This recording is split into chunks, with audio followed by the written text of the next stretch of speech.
कौनो मेहरारू अपना मन से धू के समझौला जितेंद्र भैया कल सुनो तनी अपना सेहत पर ध्यान दो। का कहे मास्टर? दिन भर राजा जी तू काम करेला, रतिया में तनी ना आराम।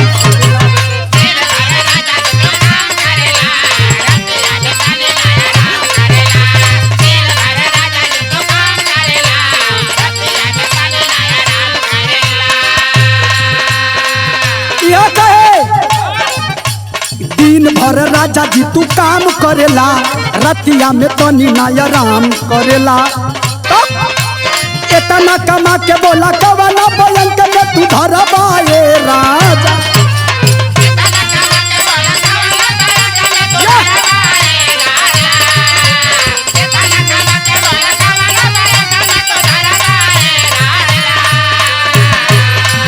अरे इतना कमा के बोला कवना बयन के में तू धरबाए राजा। आई बातिया बा मोटई बात बेनी कुछ करबाए राजा।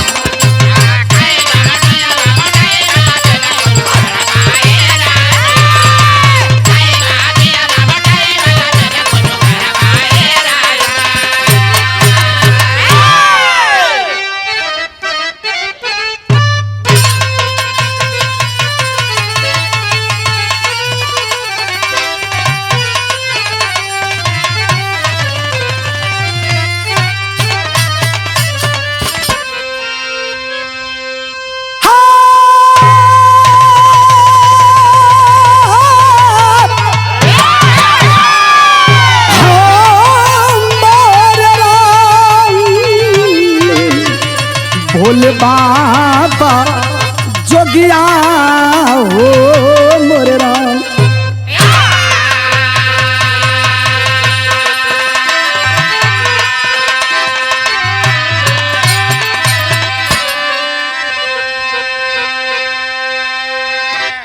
अच्छा बाबू, भोजपुरी बिरहा लोक संगीत के सुने वाले भैया बाबू चाचा दादा लोग जैसन कि आप लोगन जाने ला कि हम आप लोगन के बीच में हमेशा कुछ न कुछ अलग लेके आवे के प्रयास करेंगे। आज एक विचित्र बिरहा पौराण से जौन हमरे और आपके बीच से विलुप्त होते हैं। कवि जी की निगाहें गई और इशारा हुआ, आदेश हुआ। आज के गार्जियन महोदय बड़े भैया आंसू इंटरटेनमेंट के मालिक राम जन्म यादव जी का कि भाई इस बिरहा को अवश्य गाइए। और आज के रिकॉर्डिंग इंजीनियर हमारे बड़े भैया अभिमन्यु यादव, छोटे भाई जितेंद्र यादव जीतू जी, हरिओम रिकॉर्डिंग स्टूडियो आजमगढ़ के सौजन्य से बिरहा जाई। विशेष सहयोग रहता है, आभार रहता है बड़े भैया दिल्ली आजादपुर मंडी से बेसु यादव, रंजीत यादव, लोरिक यादव, जितेंद्र यादव एडवोकेट साहब। और आशीर्वाद रहता है आदरणीय रामाश्रय कवि, दशरथ कवि और बिरहा जगत के बड़े जाबाज कलाकार बड़े भैया कल्पनाथ यादव मास्टर साहब, यादव क्लॉथ स्टोर के मालिक बिलरियागंज से शेषनाथ यादव, अशोक यादव, हरकेश यादव ड्राइवर साहब, तमाम लोगों का आशीर्वाद स्नेह बराबर भाई के लिए बरकरार रहता है। बिरहा के तहत कवि जी ने 4 पंक्ति में भूमिका के तहत लिखे। क्या लिखे बाबू?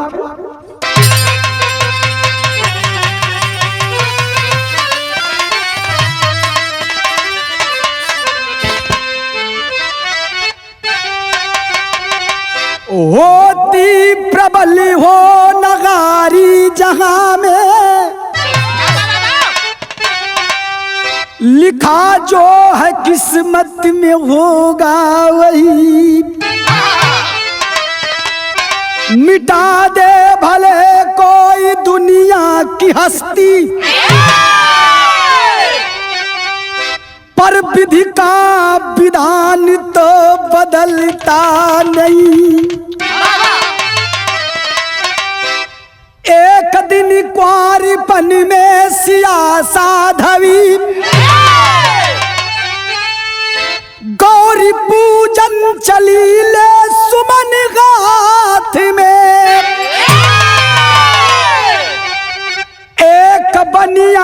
की बेटी थी विद्या सुघर,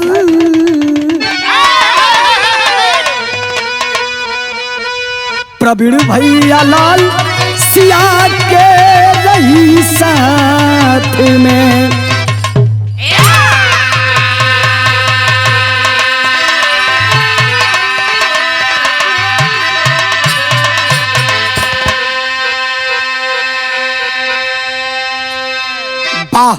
बार कवि जी, एक बनिया की बेटी थी विद्या सुघर, प्रवीण भैया लाल सिया के रही साथ में। ए बाबू, एक दिन जनक नंदनी सीता जी के साथ उनकी प्रिय सहेली विद्या गौरी जी के पूजन हेतु मंदिर के तरफ जा रहे हैं। आज जब मंदिर के तरफ जाते हैं दोनों सहेली, तो कवि जी के लिखक पर विद्या एक बात कलस की, ए सीता एक काम कर तू, ए लिए कि हमहन का बचपन से याराना है, बचपन से हमन के मित्रता है, दोस्ती है, न तोहरे बिना हम रहिला न हमरे बिना तू रहेलू। एक काम करे के पड़ी तो के कहलस का बेटा कव्वाली का टुकड़ा लगल का,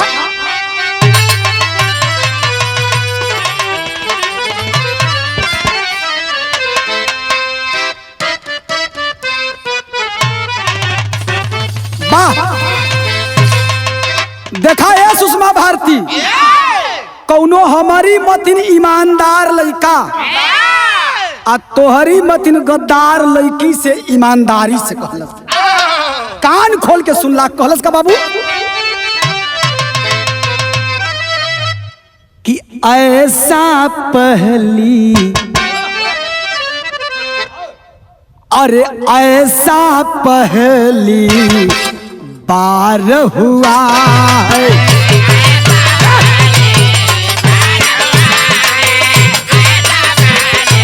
क्या बात है,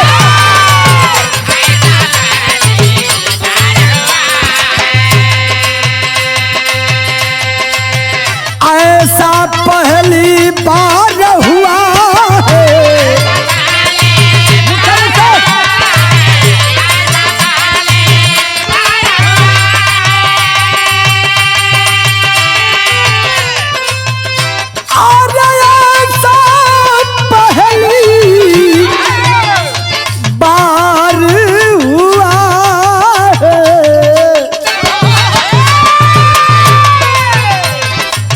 हमको किसी से सुषमा, हमको किसी से प्यार हुआ है, जाओ जाओ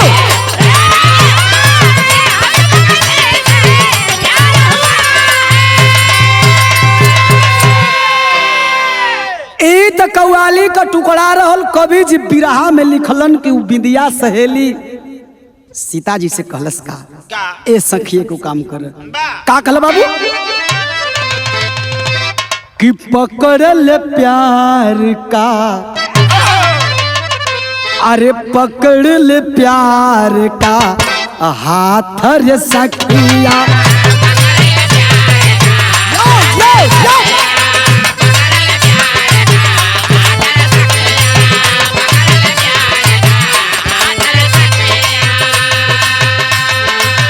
पकड़ल प्यार का हाथ रे सखिया,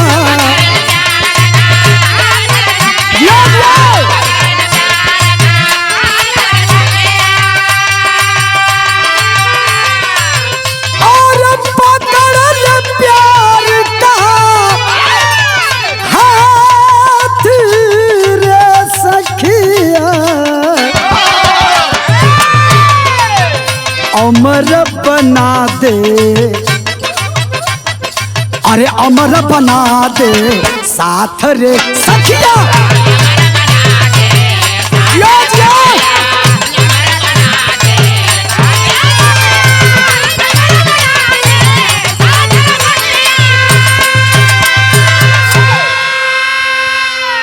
विद्या सहेली इतना कहलक कि काहे सीता ये हमन के साथ अमर हो जाई का।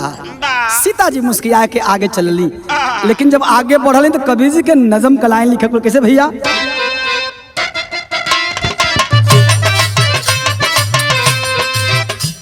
दुनिया में हर जीवों का रखवार है प्रभु।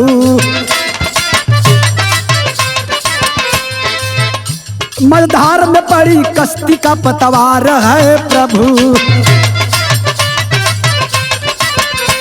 आगे रही सियाज पीछे विद्या बिचारी, पहुंची है वाटिका दोनों मिथिला की कुमारी। बैठे थे एक सुग्गा सुग्गी सुमन की डाल पर,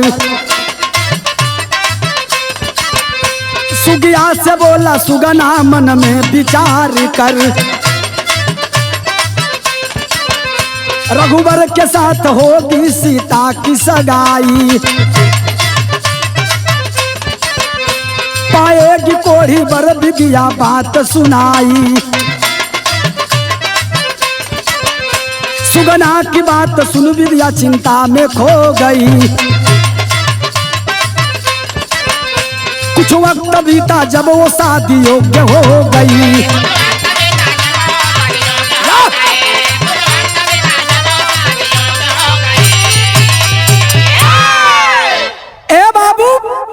विद्या और सीता जी गौरी पूजन रास्ता में जाते हैं, आपस में बतियोता। आगे आगे सीता जी हैं, पीछे पीछे उनकर सहेली विद्या। एक पेड़ की डाल पर एक सुग्गा और एक सुगनी बैठल हुआ। सुगनी से सुग्गा कलश सुनतारू हो, यगमा जो सीता जी हैं इनकर बियाह तो भगवान से हुई, लेकिन जो उनकर सहेली पिछवा विद्या हो इनकर बियाह तो एक कोढ़ी वर्ष हुई। अरे बाप रे बाप, वो पक्षी के भाषा समझे में विद्या के देर ना लगल, समझ गई। विद्या के चिंता हो गई कि हे मालिक आखिर कवन कमाई बिगड़ल कि हम तो भगवान हमके स्त्री बनौले हम तो कौनो और से कौनो कोर कसर ना छोड़ना। आखिर का दिक्कत है कि हमार बियाह जिससे होई कोढ़ी रही। यह सोचत घरे गई है विद्या, लेकिन ये बाबू धीरे धीरे वो दिन नियर आए गया कि विद्या के माई बाबू को चिंता होखे लगल कि बेटी सयान हो गई, आखिर कार्यकर शादी करे के हुई। लेकिन कैसे मास्टर एक लाइन गीत लग गई। सुषमा देखा गीत तो बड़ी पुरान है, राम जन्म भैया लोरिक भैया, ये गीत तोहन लोगन लायक है। हमेशा कहला कि तनी पारंपरिक का ध्यान रह। कैसे भैया?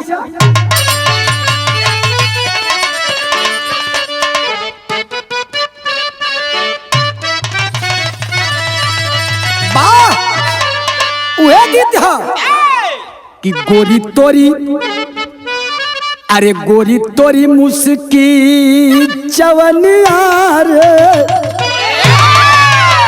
कि गोरी तोरी मुस्की चवनिया रे, आरा बलिया हिलावे।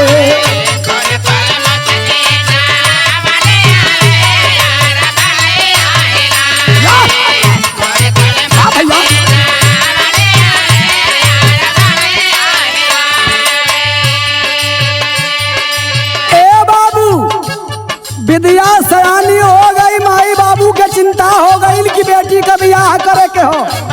तब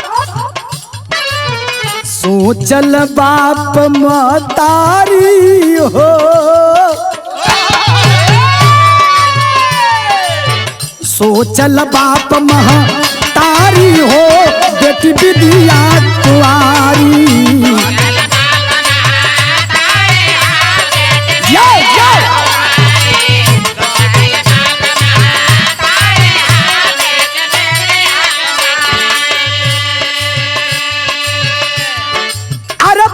सयान बनल घर के फसरिया,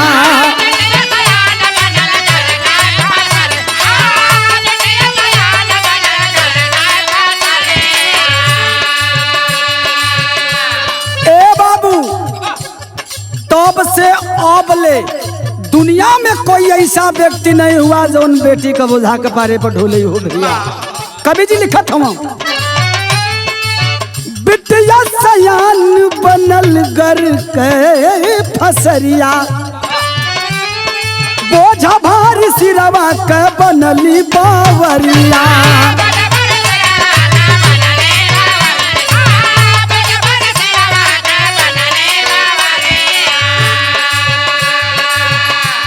करी मन में विचारी हो, का करी मन में विचारी हो, बेटी विद्या कुंवारी।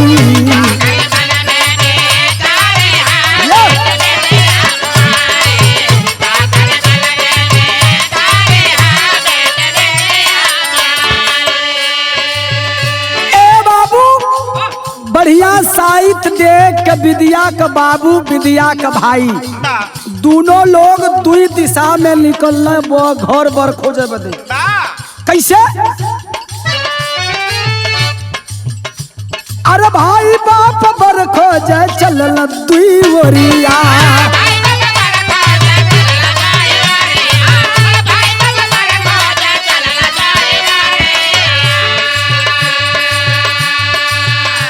पिता और पुत्र दोनों लोग दो दिशा में गए कि भाई बाप पर खोजे गईल दुई ओरिया, अतः करके शादी अइल अपने बखरिया।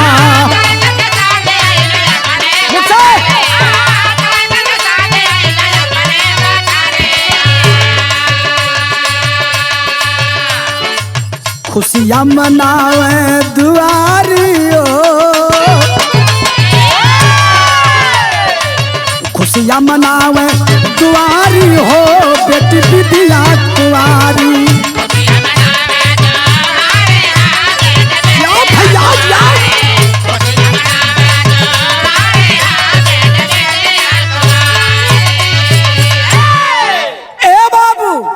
देखा यह संजोग बाप बेटा दोनों दुई दिशा में गई ना, दोनों बियाह तय करके चलिए ना।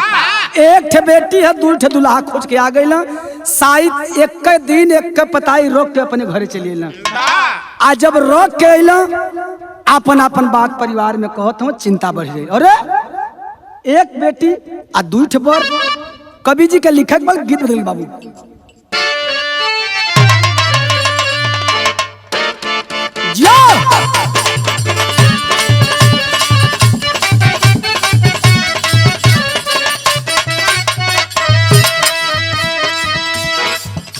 राम जनम भैया कौनो ननद राती का सपना देखल भौजाई से कहलस, आउ ननद रहे सुषमा भारती मती कहलस का, अरे पियावा दुल्हा पियावा मिलल बलल मुंगवा देखली सपना रे ननदी, सपना रे भाऊजी।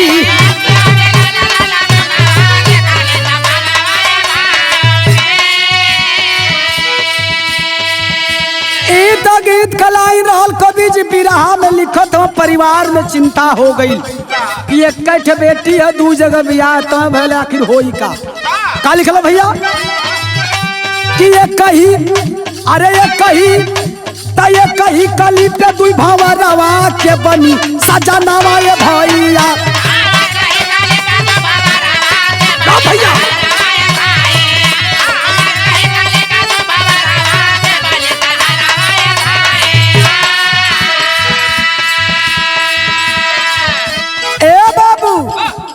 भैयावा कहता सुनो, तो से मतलब ना बियाह जहाँ हम तो कह के आयल है वही जो होई।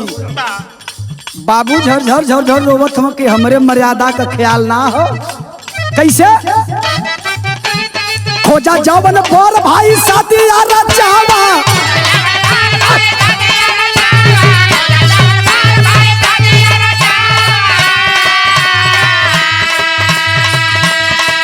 भैयावा कहला कि बियाह वही जो होई जहाँ हम तो के आयल हई।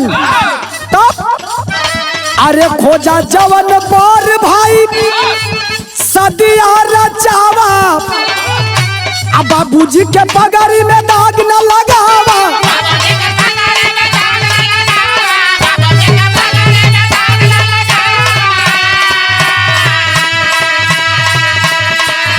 तब बिटिया कया फट पर नवा के बनी सजनवा ये भैया, बिटिया कया फट पर नवा के बनी।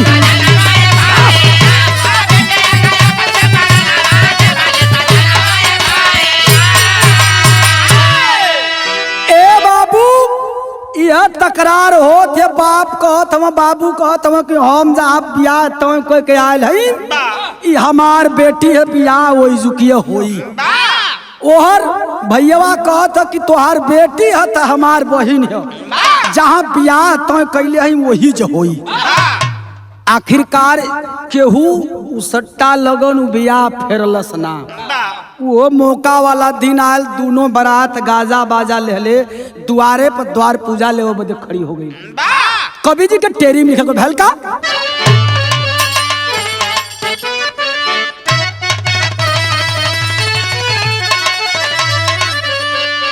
अरे मोरे राम कि पर्दे में रोती प्यासी जिंदगी कि पर्दे में रोती प्यासी हो पर्दे में रोती प्यासी जिंदगी त किस्मत खपा हुई धूमिल सम्मा की ज्योति ज्योति ज्योति ज्योति ज्योति किस्मत खफा हुई धूमिल सम्मा की ज्योति पर्दे में रोती प्यासी जिंदगी। ए बाबू बेटी के हरदी लगत है तैयारी होती है बियाह का बेटी रोवत है दोनों बारात द्वार पूजा ले बदे अरियाइल है लेकिन वही समय एक घटना घटल भैल का शहर में लिखे बाबू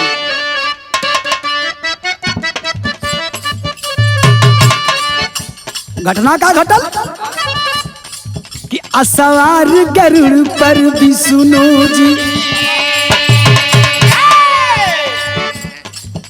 उस वक्त कहीं से आए हैं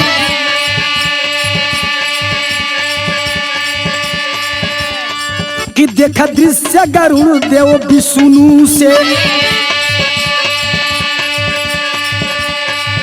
तब अपनी अर्ज लगाए हैं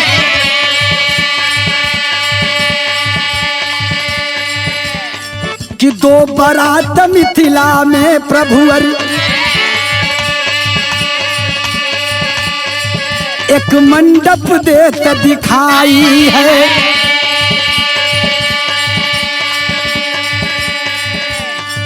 हे नाथ कृपा कर बतलावे यह किसकी बारात आई है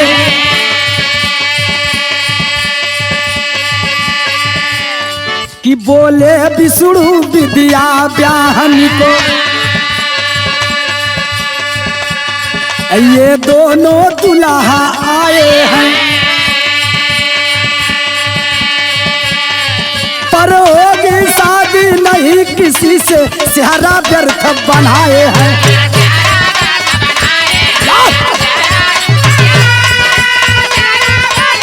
अरे जाओ मालिक जाओ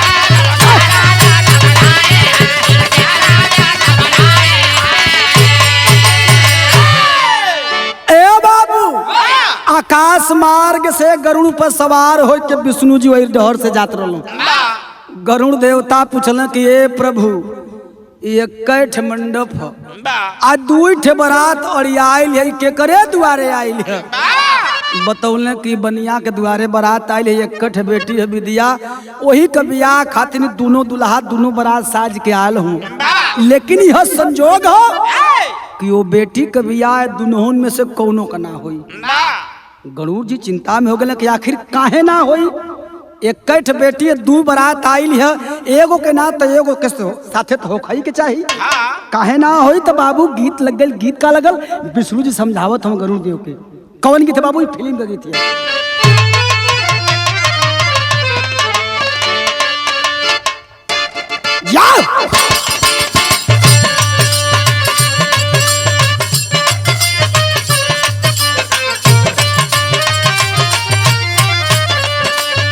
गीत हो अरे रेशमी सलवार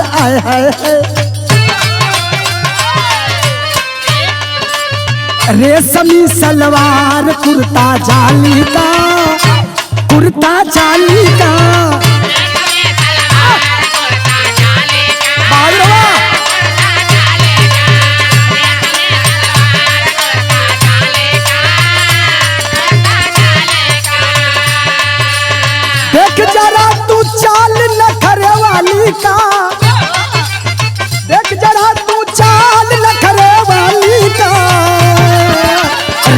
जानी सलवार कुर्ता जाली का, कुर्ता जाली का।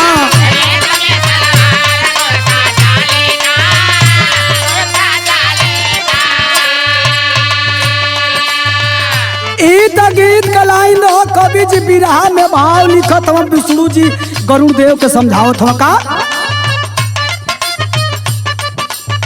कहल विष्णु बात,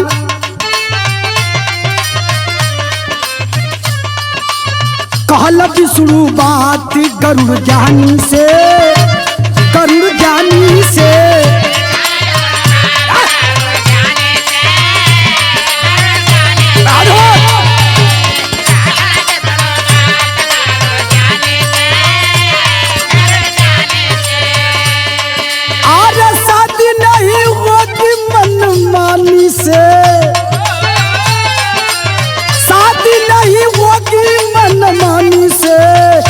विष्णु बात गरुड़ ज्ञानी से, गरुड़ ज्ञानी से। जो भैया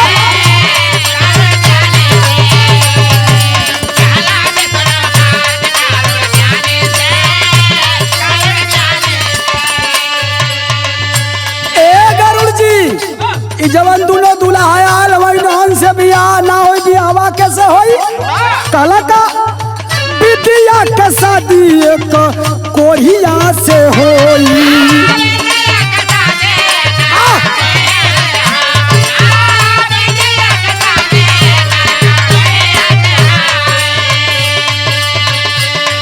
अरे बिटिया के शादी एक कोढ़िया से होई। कहाँ अरे मिथिला नगर में बरगद नीचवा जे सोई।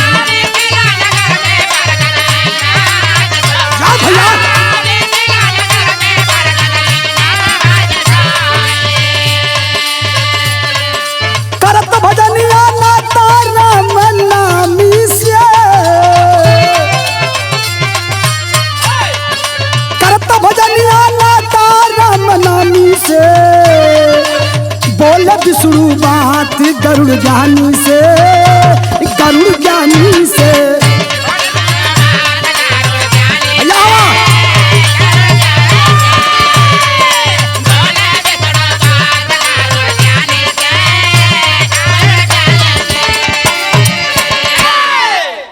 ए बाबू विष्णु जी कहला कि ए गरुड़ अगर है तू जानल चाहता रहा कि विद्या के बियाहवा कौन दुल्हा से होई मिथिला नगर में बरगद के नीचे सुतल है वही दुल्हा से विद्या के बियाह होई। दोनों बेकार मौरबान के आल हूँ।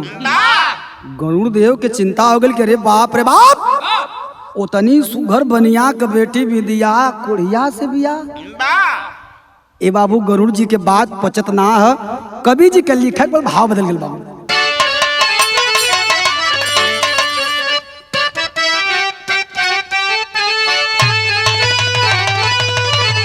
वह गीत है माता बहन गावेली रवि भैया कि के करा हीरो वाला गंगा जी बढ़िया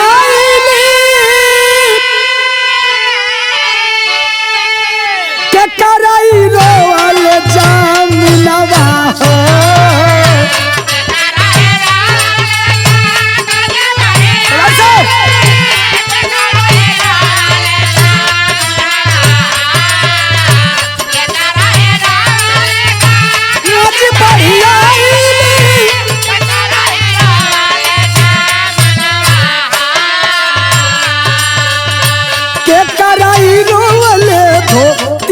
खूट भी जलन के कराई रोवले धोती का खूट भी जलन के रोवे पर हो माई गिलवा हो।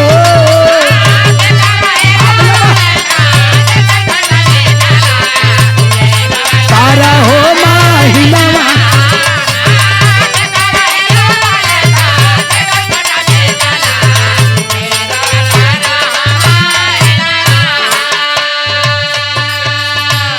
गीत कलाइन रल माता बहन जवाब सवाल करेली। लेकिन बिरहा में कवि जी भाव लिखत हम जब गरुड़ देव सुनला तो भइल का गरुड़ के सुन के बखर चढ़ी गईल,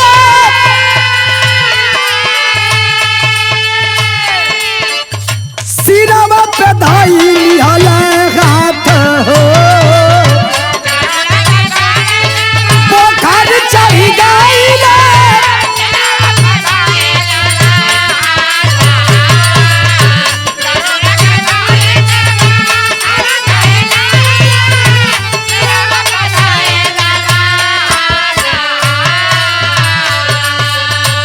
अजब विधाता तोहरी बाटे होली खनिया, अजब विधाता तोहरी बाटे होली खनिया, सोबरन के कोढ़िया के साथ।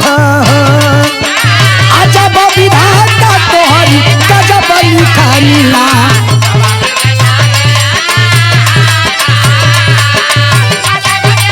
यो भैया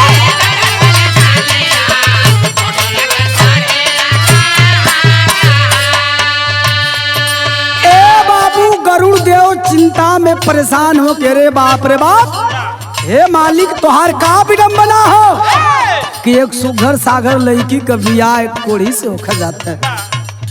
तब एक बात आऊं सोचो, कौन सी भैया? सोचा भारत डहरिया बनली दिल में भिखारिया,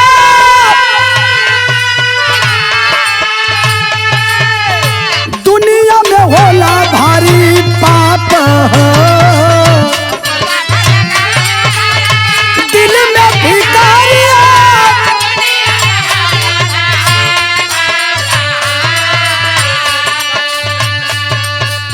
सोचा भरत डहरिया बनली दिल में भिखारिया, दुनिया में होला बड़ी पाप। बिछुड़ू के छोड़ सिरछा गारवा में भैया, बिछुड़ू के छोड़ सिरछा गारवा में भैया, मिथिला के पहले पायान। बिछुड़ू के छोड़ सिरछा गारवा में भैया,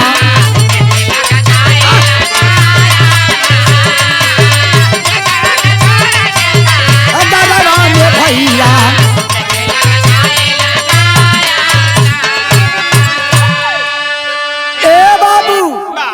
इतनी चिंता में व्याकुल हो कि अपन स्पीड बढ़ाई के विष्णु के उनके स्थान पर क्षीर सागर पहुंचाए के आ झट्ट मिथिला के तरफ चलना। कहल कि ये कैसे हो सकेला? आज विधि का लिखल न मिटौली तो गरुड़ हमार नाम न बियाह होकर देव कोढ़िया से। ए बाबू जब मिथिला में चल हो तो कवि जी के लिखे बहु तर्ज बदल गई।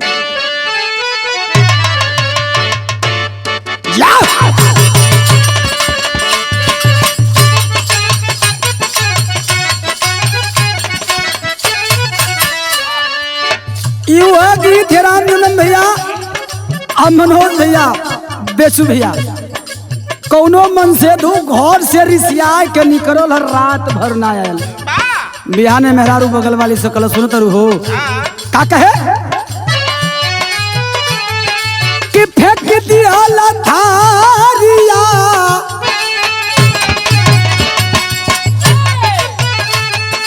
फेंक दिया लथारिया, बला में गई लजारिया, पहुँच चले किनार।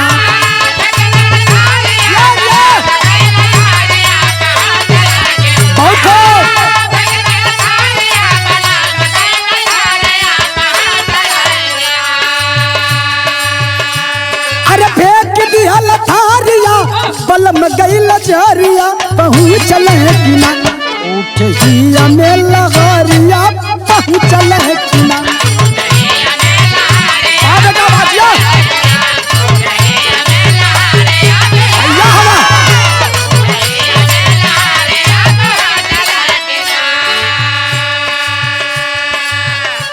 लेकिन मिथिला में चलल हुआ गरुड़ देव तो कवि जी के विरह में लिखे को भल का। अरे सोचे गरुड़ ज्ञानिया, सोचे गरुड़ ज्ञानिया, वो मन में बजानिया, बजी हो कैसे ना। अरे मन में बचानिया,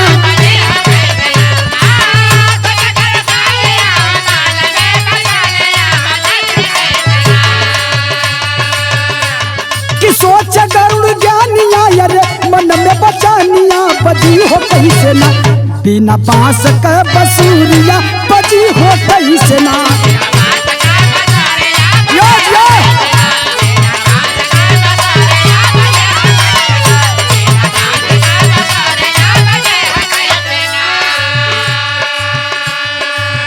गरुड़ देव चलत हवा आइए सोचत हवन कि न रही बांस न बाजी बसूरी, तब झटपट पयान कैले,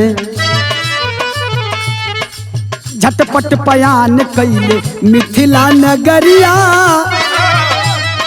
आ कोढ़िया के लेके उड़ गईले सिकरिया।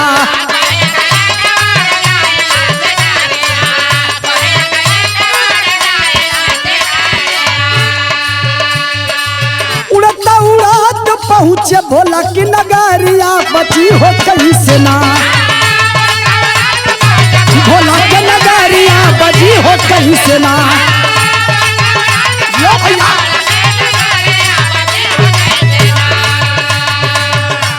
अरे उड़त उड़त पहुँचे भोला के नगरिया बची हो कैसे ना, बिना पास के बसूरिया बची हो कैसे ना।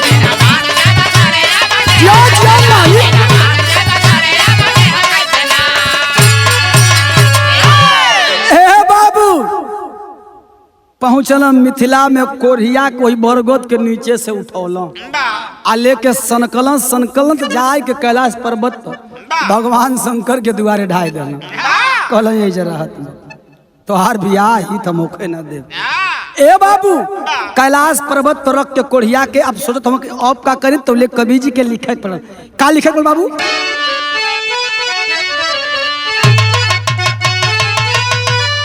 वाह, वह गीत है कोनो दुल्ही पति प्रदेश सुषमा आ चिट्ठी का जमाना रह लिख के भेजलस, लेकिन चिट्ठिया में रवि भैया बात का लिखलस, वह गीत है कि चिट्ठी लिखता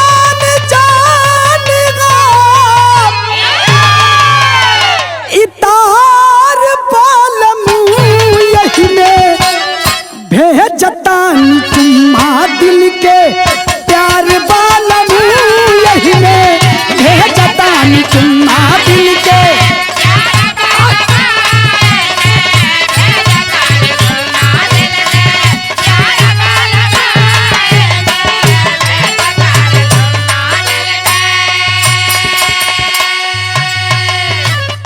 गीत कलाइन रहल सवेरवा भगवान शंकर उठलन आ घुमरत हवा घुमरत घुमरत देखल का कवि जी विराह में लिखल का कि घुमत देखल कोढ़िया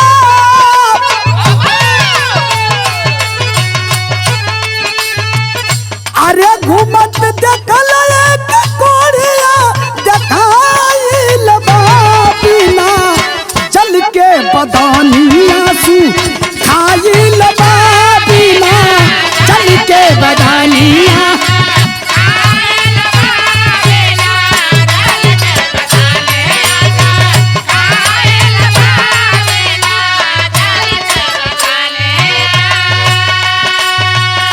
ए बाबू भगवान शंकर करीबे गई न खैर एकदम हाल चाल लेव कि का बात है के बड़ा, लेकिन कोढ़िया का कहता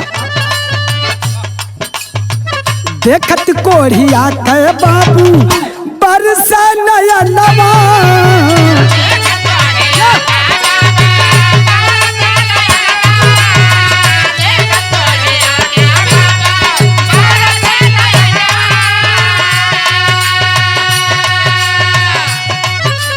अरे देखत कोढ़िया के बाबू बरसा नया नवा जल भी न तरसे प्रभु जी हमारो परनवा।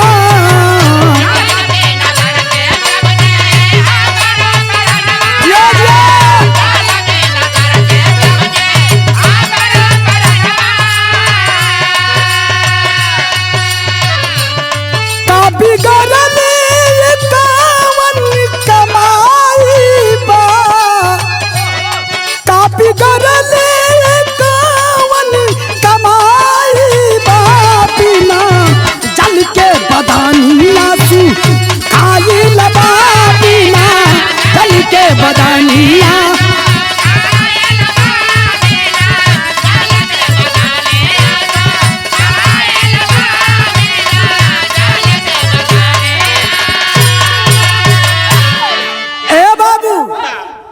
भगवान शंकर के पैर के छान लेलक कलश की प्रभु आखिर कौन कमाई बिगड़ल कि आज हमके ये दिन देखे के होत है।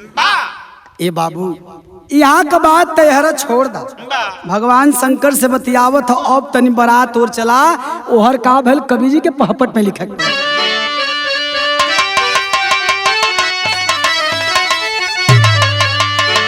कि झंका हवर विद्या का महतारी भारी चिंता में अब बनिया से बोली है बात तिखारी भारी चिंता में।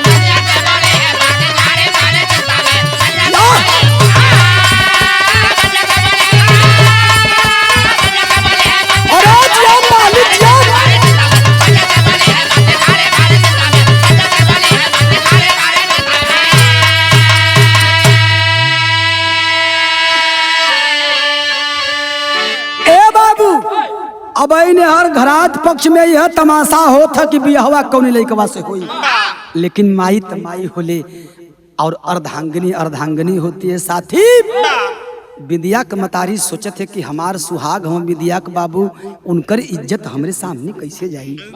कल के विद्या के बाबू एक ठे काम करा कलश का भाई, अरे अपने पक्ष वाली बारात में बिटिया के दबा पहुंचाई हो, करके कन्यादान करिहा बेटी का विदाई हो कि बिठा के टोकरी में विद्या के नारी भारी चिंता में, ऊपर से रखल है पूरी तरकारी भारी चिंता में।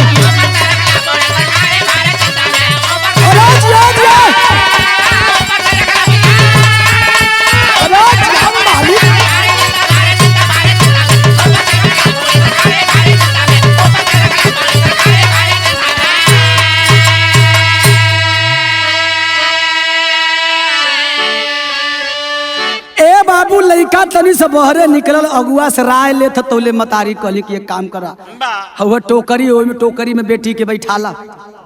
अब मेहरारू को लपटिया के बिंदिया के बैठौली, बाबू के कपारे पे उठौली, ऊपर से पूरी तरकारी रख के ढक देली, कहली लेके जाओ।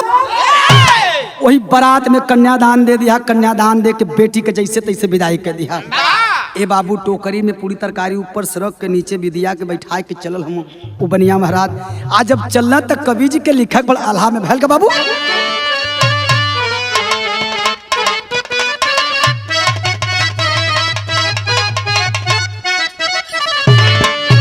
हाय कि मिटना मिटवले से करम वाली गतिया बाबू,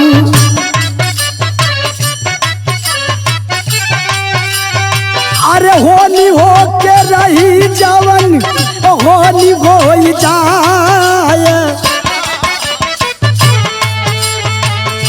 माथे पर टोकरिया धई के चलल बाट बनिया मिताऊ,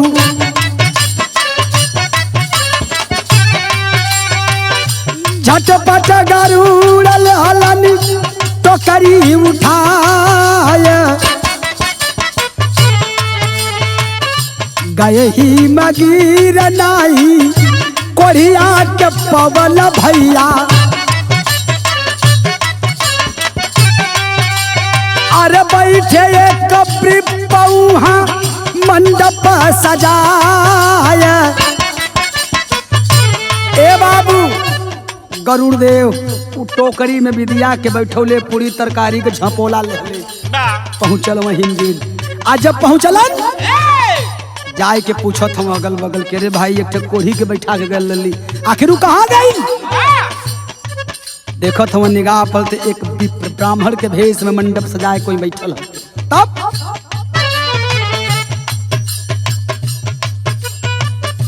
पंडित से पूछे कहाँ गैल मोर कोढ़िया बाबा,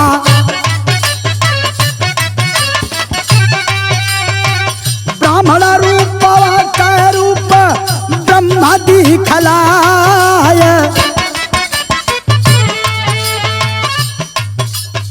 आ थोड़ी दूर पर बैठल रहल उहे जवन कोढ़िया भैया,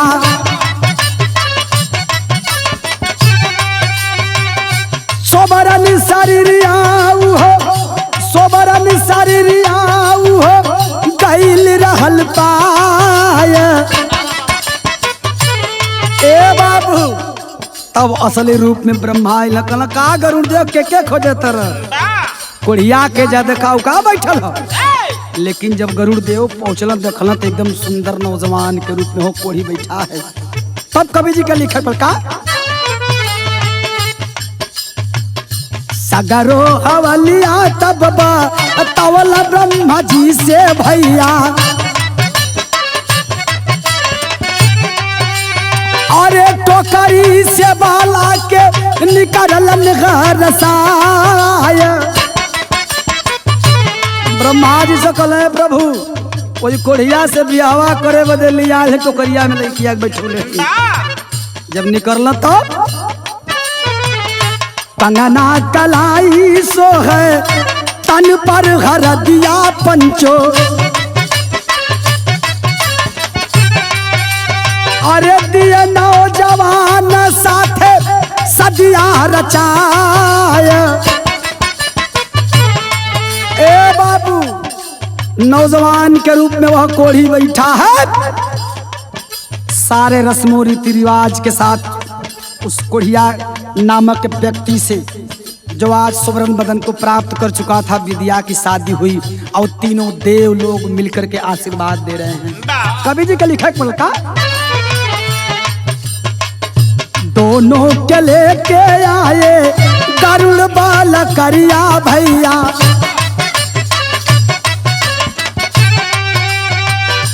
कि दोनों के लेके गरुड़ चले बल करिया अरे मिथिला नगरिया में देहल पहुंचाए। बोलो अरे भैया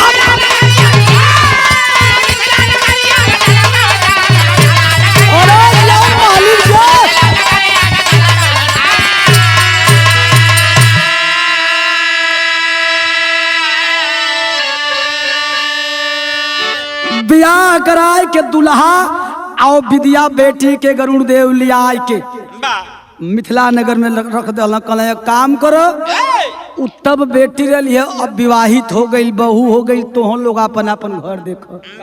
दोनों बारात बैरन चलल विदाई कैले हम विदाई कह के जब ससुरा से फिर विद्या आयल तहर सीता जी के स्वयंवर भल। भगवान मर्यादा पुरुषोत्तम श्री रामचंद्र जी जब सीता के बियाह भल तब विदाई जब होखे लगल तो विद्या मौका पड़ल। कवि जी के लिखे पड़ल खड़ी के लाइन लगा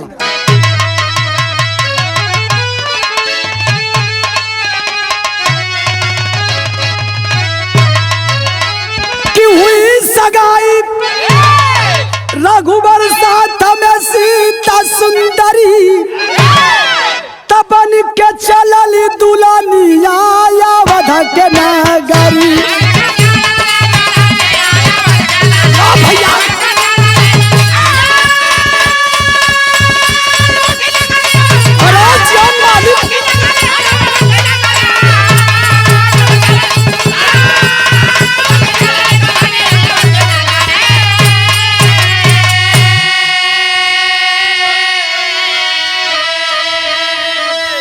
ए बाबू माता जनक नंदिनी का विदाई होती है।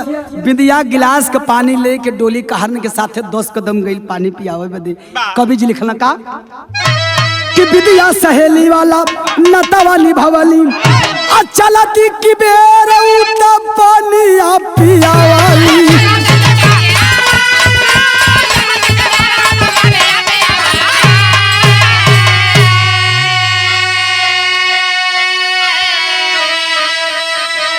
मांगो बरतब विद्या सकूल हरी सीता बनी चलली दुल्हनिया अवध की नगरी। ए बाबू जब पानी पियाओ विद्या चलले सीता के पानी पियोलस भगवान श्री रामचंद्र जी कहल कि ए विद्या कुछ मांग लो। विद्या हंसे लगल कल प्रभु का मांगी लेकिन हंसही बाबू आंख से आंस चल गई। भगवान कहना जो मांगना हो मांग लो। विद्या कहल का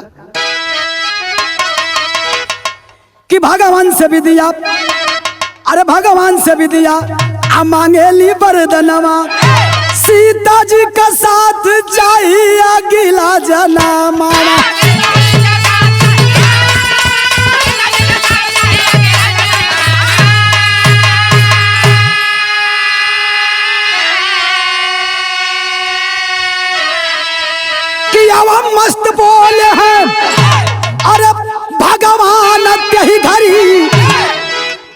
बनी के चलली बहुरिया अवध की नगरी।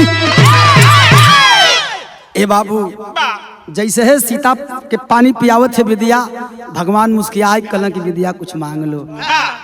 आंख भर गई विद्या के कल, प्रभु अगर आपके देव के हो तो हम जोन मांगत ही दे देबा, कल एकदम दे दे।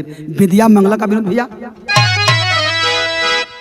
कि भगवान से विद्या आ मंगली वरदानमा कि सीता जी के साथ चाहिए अगला जन्म।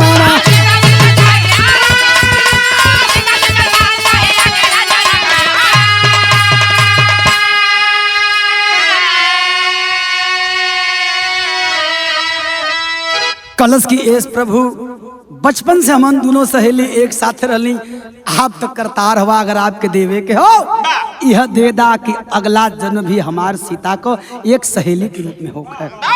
कहला का ये वो मस्त बोले हैं भगवान त्यही घरी, तब बन के चलली दुल्हनिया अवध की नगरी।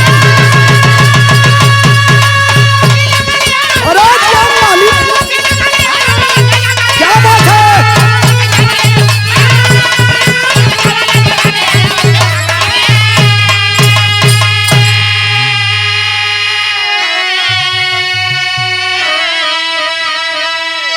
कलश की प्रभु अगला जन्म सीता जी के हमारे साथे चाहिए।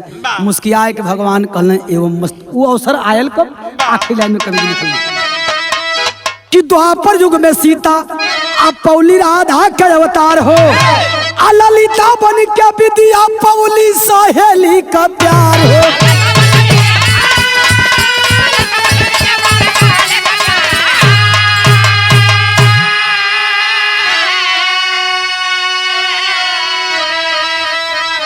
द्वापर में राधिका रूप में वह सीता जी पैदा भैली, विद्या जौन रहल राधिका के सहेली के रूप में वह विद्या हर ललिता के रूप में पैदा भैली। लिखे पलका कि शराब पूजा में जाकर मनमोहन लहरी, तपनी के चलली दुल्हनिया अवध की नगरी। अरे जो मालिक जी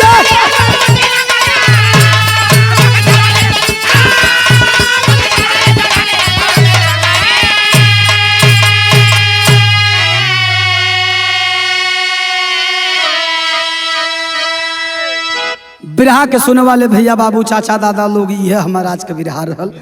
कवि जी के आखिरी में लिखा भैल का कि गुरु बिहारी गणेश धन्य प्रभु की माया, राम नरस वधू खाते कहीं धूप कहीं पर छाया। पर्दे में रोती प्यासी जिंदगी, अरे पर्दे में रोती प्यासी जिंदगी, तो प्रवीण भैया लाल का रक्षा कराया विनाशी। पर्दे में रोती प्यासी जिंदगी।